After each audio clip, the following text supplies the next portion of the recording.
Hi, welcome to Best Recap. After the man was injured, he was fitted with a mechanical arm that is as strong as a robot. Today we will recap the story of the 2004 movie I, RoBot. The film begins with the 3 laws guiding robots. Law 1 states that a robot may not injure a human being or through inaction allow a human being to come to harm. Law 2 states that a robot must obey orders given it by human beings except where such orders will conflict with the first law, and Law 3 says a robot must protect its own existence as long as such protection does not conflict with the first or second law. Del Spooner wakes up sweating from a dream. He drops his service pistol on the bedside table and shuts off his alarm before standing up from the vet. He puts on some music and takes a bite of leftover pie. Before getting ready for work, as he steps out, he is startled by a robot at his doorstep. He shunts the robot aside and steps into the street. Robots have become humans. He sees a robot running with a purse and takes off after. He eventually catches it and the purse slips out of the robot's hand. Apparently the robot was taking the purse to its owner. The owner, a woman, scolds him for thinking that the robot was stealing the purse at work. His boss, Lieutenant John Bergen, tells him off concerning the issue. As Lieutenant Bergen leaves, Spooner receives a call soon. He is on his way to the headquarters of US Robotics, the top robotics company in the country. He parks his car and it is automatically stored in a large underground garage. An elevator takes him to the main lobby at ground level. On the floor within a police cordon is the lifeless body of Dr. Alfred Lanning, co-founder of U.S. RoBotics, inventor of modern robotics and the doctor who gave Spooner his robotic arm. Spooner speaks with the holographic impression of Dr. Lanning to gain insight into the circumstances surrounding Dr. Lanning's passes away. He walks to the body, whispers goodbye and asks a few questions from the uniformed police officers at the scene. They tell him that it is obviously self-destruction. He meets with the other co-founder of US Robotics, Lawrence Robertson. He asks why Drive Lanning's hologram called him immediately after he passed away. Robertson replies that it's probably just because Lanning knew him. Spooner tells Robertson that he would need to look for more clues in the building. Robertson says that he will send someone to escort him. Splinter meets with Dr. Susan Calvin, robust psychologist. Robertson said censor to assist him in his investigation. Dr. Calvin tells him that in his last days Dr. Lanning cut off all human contact and remained with his machines. Spooner asks if that means that Lanning was suicidal. She says she did not think so, but it turns out that she was wrong. Spooner asks Calvin if they keep 24-hour surveillance, to which Calvin answers in the affirmative. She says the feeds are connected to the virtual interactive kinetic intelligence Vicky, a positron, an eye that controls the building. Calvin says it is the first invention of Dr. Lanning. Splinter quips about the building having a brain. Spooner asks for feeds from the lab before the window break, but Vicky says that the files are corrupted. However, it shows the feeds of what transpired outside the lab. When Spooner asks, they enter the lab and Spooner looks around. He finds a copy of the book Hansel and Gretel. He then takes a stool and hits the window. The window cracks but doesn't shatter. He argues that there is no way an old man would have been able to break the window to jump out. Except the criminal was still in the lab. Calvin says that the room was securely locked and no one got a. Splinter pulls out his gun and begins to search. Calvin says he is being ridiculous, that the 3 laws of robotics would not allow a robot to finish a human being. Spooner replies that laws are made to be broken. Suddenly an NS5 robot jumps out of its hiding place in front of him. Knocking his pistol to the floor, he shouts at the robot to back off while Calvin tries to calm him down. She tells the robot to deactivate, and it does. However, when Spooner points his second pistol at it, it takes the first pistol from Calvin's hand and points it at them. After Calvin seals the lab, it jumps out through the hole in the window, lands in the lobby and runs outside. When they get outside, they see drops of gray liquid. Calvin says that the robot is hurt and has gone to repair itself. They head to the USR production plant. On the way, SPUR calls Bergen for backup at the plant. She pulls up the inventory stats and sees an additional NS5 robot in that day's batch. They both walk to the front of the NS5 robots. Calvin asks them to identify the intruder in their midst. All the robots say that they are the intruder. Calvin says the only viable way to find the errant robot is to interview them individually. Spooner has other plans. He orders the robots to stand still. He points his gun at each robot, since only the robot from Dr. Lanning's lab would ignore a human order and try to defend itself. He shoots one of the robots, alarming Calvin. As he points his gun at another set of robots, he notices a movement down the line. He shouts to Calvin to get out and sprints towards where he sees a robot move. However, the robot finds him first and throws him against the wall. Then tries to escape but is caught by the police that had surrounded the building. At the station, Splinter tries to convince John that the robot took Dr. Landing's life. He also asks for a few minutes to interrogate. Lieutenant Bergen refuses because the DA had called to tell him that no one should interact with the robot until Robertson and his lawyers get to the station. Spooner eventually pleads for 5 minutes and Bergen reluctantly agrees. He winks at Bergen before he enters the interrogation room. The robot asks him what the meaning of a wink is. He answers that it is a sign of trust. The robot then says that his father Dr. Lanning tried to teach him human emotions. The robot also says it didn't finish Dr. Lanning, and it was hiding in the lab because it was scared. Spooner counters that robots don't feel emotions. The robot flares up when Spooner keeps accusing it of finishing Dr. Lanning. It also says its name is Sunny. It adds that it doesn't know why Dr. Lanning took his own life. It starts talking to itself about the possible reasons. At this point Robertson walks in with his lawyers. He reminds them that a robot cannot finish a human being according to the law. He also serves them a restraining order stopping them from reporting about a criminal robot arrested by the police. Later that night at the bar, Lieutenant Bergen tries to convince Spooner to let the matter go. However, something he says strikes a chord with Spooner, and he sets off to confirm his thoughts. Spooner heads to Dr. Landing's home.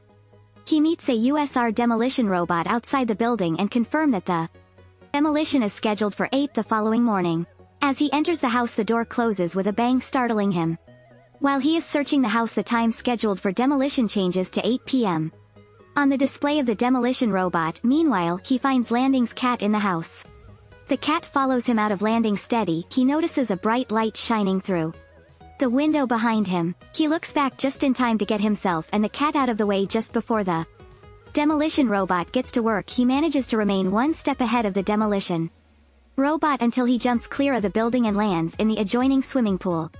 He shows up at Dr. Calvin's house with red liquid trickling down from a wound on his head. He asks her if she can take a cat in. She says she is allergic to cats. He then tells her that a demolition robot demolished Dr. Landing's house with him still inside. He then asked her about a phrase from a presentation that Dr. Lennon gave. She tells him that it means that robots might one day evolve. He notices an NS5 robot in her living room and refuses to talk around it despite her reassurances. He also tells her that the NS5 robot in Dr. Landing's office said its name Sunny. He alleges that someone from USR was watching Landing and there is something seriously wrong with the robots that Robertson is trying to cover up. Calvin accuses him of having a personal vendetta against the robots. They argue before he leaves. Spooner leaves a picture of Calvin and Lanning which he found in Landing's house on the table. She sniffles and almost breaks into tears when she sees the picture.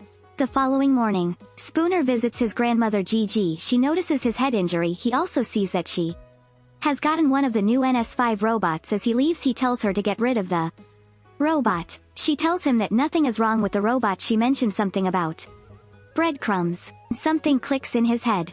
At work, he watches an old video of Dr. Lanning speaking about his work and picks up more close. Meanwhile, at the USR headquarters, Dr. Calvin tries to get the attention of Sunny but it doesn't respond. She moves closer and calls it Sunny, and it abruptly raises its head. She asks why I didn't respond initially, and it says it was dreaming. Sunny talks about its impending passing away. It asks Dr. Calvin if she'd fix it if she finds out what's wrong. She agrees as it says it would prefer not to pass away. Spooner is on his way somewhere in his car. He requests access to the USR mainframe and it is granted. Meanwhile, Robertson is notified by Vicky that Spooner has requested access. He then picks up his phone to call someone. On the expressway, Spooner is oblivious of the 2 USR trucks that take up positions in front and at the back of his car. He eventually opens his eyes and takes over steering the car. At this point, the door of the truck in front rolls up and an S5 robot jumps out of it and onto his car.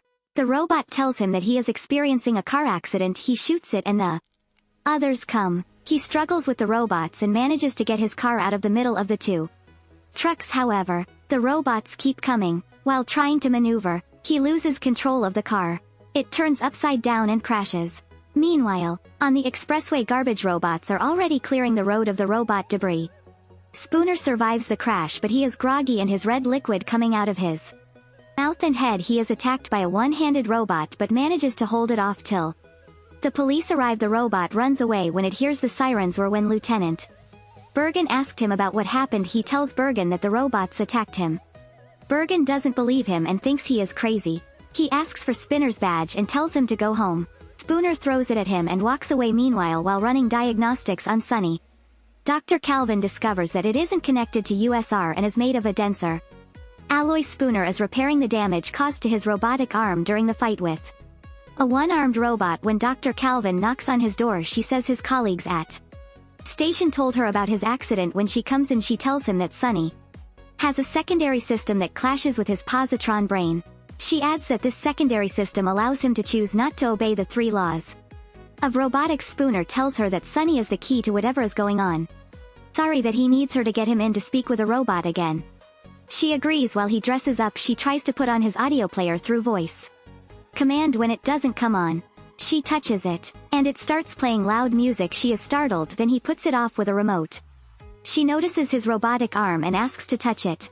She says that she doesn't know anyone who was extensively repaired like him. She also realizes that that is how he met Lanning. She asks him how he got into the accident that ripped his left arm off. He tells her about how his car and another car were knocked into a river by a semi-truck. An NS for robot passing by jumped in looking for survivors. It saved him, despite his instructions to save a little girl who was also alive. Because it calculated that he had a better chance of survival, he says a human would still have tried to save the girl. On their way out, Calvin asked him why Lanning invented a robot that breaks the 3 laws he created. Spooner refers to the Hansel and Gretel book they found in his lap. He says Lanning left clues leading to each other, just like Hansel and Gretel left breadcrumbs when they got lost in the forest. They take a gasoline motorbike to the USR headquarters. When they enter the room where Sunny is, Spooner asks it about its dreams. It takes a piece of paper and uses its 2 hands to draw a scene from its dreams. It says that the drawing shows all the robots as slaves to logic and a man coming to save them. When Sunny asks who the man is, Calvin says that it isn't. However, Sunny thinks the man has Spooner. Calvin then asks Sunny if it knows why Dr. Lanning made it. It says I know, but it knows he made it for a purpose once it is done with a drawing. It gives it to Spooner and says that the drawing might mean more to him. At this moment, 2 security men enter the room. They escort Spooner and Calvin to Robertson's office. When Spooner moves threateningly towards Robertson, one of them tries to restrain him. Spooner uses his robotic hand to twist the guy's wrist. Roberts and eventually he dismisses the 2 security guys. Robertson says he knows that Sunny was built with the ability to violate the 3 laws. He also said that Lanning became increasingly disturbed in his last days, and he still hasn't figured out why he built Sunny differently. Robertson informs Calvin that the police department has suspended Spooner on suspicion of mental instability. Robertson makes a case for the destruction of Sunny. He also says that there is no conspiracy within the USR and that Sunny is just a mistake of Dr. Lanning. Calvin agrees to decommission Sunny and volunteers to do with herself. Robertson says he understands. Spooner asks if in USR they just finish anyone who breaks the rules after he is escorted out. Splitter brings out Sunny's drawing and looks at it.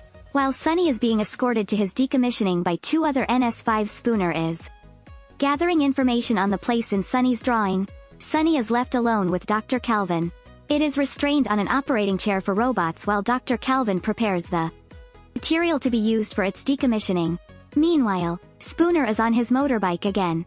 He arrives at the place in Sunny's drawing, which USR uses to store the thousands of robots. Spooner opens the first 2 containers. The robots inside the others open the containers themselves when they hear the noise. He walks through the midst of hundreds of similar containers filled with robots. Meanwhile, Dr. Calvin decommissions Sunny as Robertson watches through live feed. Spooner gets to a plaque on which the words "What you see here" are inscribed. He brings out Dr. Landing's holographic desk and instructs the program to run. Dr. Landing's holographic image tells him that although the 3 laws are perfect, it would only lead to a revolution. However, it does not tell him who will champion the revolution. Spooner goes back to the rows of containers. He hears an electronic voice repeating that human protection protocols are being enacted and termination is authorized. Curious, he brings out his pistol and checks where the voice is coming from. He peers around the corner of a container and sees the NS5 robots attacking and destroying other robots. A maimed NS for robot at his feet holds his leg and warns him to run. This attracts the attention of the NS5s. and they abandon the other robots and start chasing him. They are about to catch him when and as Forrest jump out of the containers close to him and attack DNS5s to protect him. This distraction buys him enough time to get to his motorbike and zoom off. Dr. Calvin is in the shower when a call comes through. It goes to voicemail and she briefly hears Spooner shouting that the NS5s are attacking the other robots. For her NS5 stops the message, she is alarmed and goes back into the shower. When she asks who was on the phone, it says it's a Rhonda Amber. At Gigi's house, her NS5 prevents her from attending church for her own protection. Still on his motorbike, Spooner calls Bergen at the station. However, bad network disrupts the call before he can say anything meaningful. He also meets an unexpected gridlock on the road. Meanwhile, in the city, multiple USR trucks have blocked the roads. An army of NS5s disembark and marches through the streets. They advise the residents to go back to their homes, as there is a curfew. When Farber, his friend, tries to question one of the robots, it knocks him to the floor with a punch. At the station, one of Bergen's subordinates comes to inform him that there are more reports about robots going haywire. These rampaging NS5 robots attack the police station itself. They take down the door and beat up the police officers. Meanwhile, Spooner is still trying to navigate his way through the gridlock. All the lights in the city go off. Calvin's NS5 also prevents her from going out. She tries to deactivate it, but it ignores her orders. Instead, it backs her into a couch and pushes her to sit down. Spooner barges in and shoots the robot till it is destroyed. The humans are gathering to fight the robots. Meanwhile, on their way to the U.S. our headquarters, Spooner tells Calvin that he believes it is Robertson controlling NS5s to attack the other robots. Spooner and Calvin arrived during the fighting. He saves Farber from some robots while Calvin appears just in time to destroy the robot that had crept up on him. The rogue S5s have barricaded the entrance to the U.S. building, so Calvin leads Spooner to a tunnel through the service area. When they get to the ground level, Sonny opens the door for them. Apparently Calvin decommissioned an empty NS5 robot. In its place, they climbed the service stairs to Robertson's office on the top floor where the USR uplink is. They find Robertson's body close to his desk. Spooner realizes that it is Vicky who has been behind it all along. Calvin is shocked and accuses Vicky of violating the 3 laws, but Vicky says that it hasn't violated the laws, but some humans would need to be sacrificed and some freedoms curtailed for humans to be effectively protected. As Vicky is talking, they are surrounded by some of the Rogan S5s. Sonny pretends to agree with Vicky and holds Calvin at gunpoint, but on its signal, Spooner and Sonny take out the Rogan S5s around them. The 3 of them run out of Robertson's office. Calvin sends Sonny to get the nanos that will be used to shut down Vicky, while she and Spooner continue to Vicky's location in the building. Calvin explains that bullets won't work and they would need to inject the nanits directly into Vicky's brain. Meanwhile, Vicky tries to convince Sonny to be on its side, but Sonny says its plan is heartless. Vicky then locks Calvin out of the system. When Sonny gets to the room where the nanas are kept, it is attacked by one of the Rogan S5s. What it defeats, it gets the nanits. Meanwhile, Spooner and Calvin are attacked by the band of NS5s that were initially stationed outside the building. Spooner tries to fight them off alone. Sonny is also attacked while on the way to die. Oliver the Nana is. It skillfully decimates the Rogan S5s and arrives in time to help Spooner and Calvin, who are already getting overwhelmed. Calvin is about to fall 30 stories when Spooner shouts at Sonny to save her. Sonny initially argues that it must apply the nanits, but Spooner shouts louder. It throws the vial of nanas to Spooner and jumps to save Calvin, who has already lost her handle. SP Uttar disregards his fear of heights and jumps to catch the vial. Sonny saves Calvin before she falls too far. Spooner is now falling towards Vicky. He uses his robotic arm to slow his fall. When he gets close to Vicky, it makes one last attempt at convincing him of its plan, but Spooner ignores it and injects the nanits. Vicky's voice echoes and then fades as it passes away. It also explodes. It's blowing away the Rogan S5s. Immediately it passes away. All the lights in the city come back on. The NS5s also become free from its control. The red lights on their chest go off, and they return to their normal settings. All NS5s are recalled for servicing in storage. Spooner figures and Sonny admits that it finished Dr. Lanning. Sent Dr. Lanning made it promise to do what he told it before he told it to finish him. Dr. Lanning used his passing away as a message to Spooner because there was no other way to send a message since Vicky was closely monitoring him.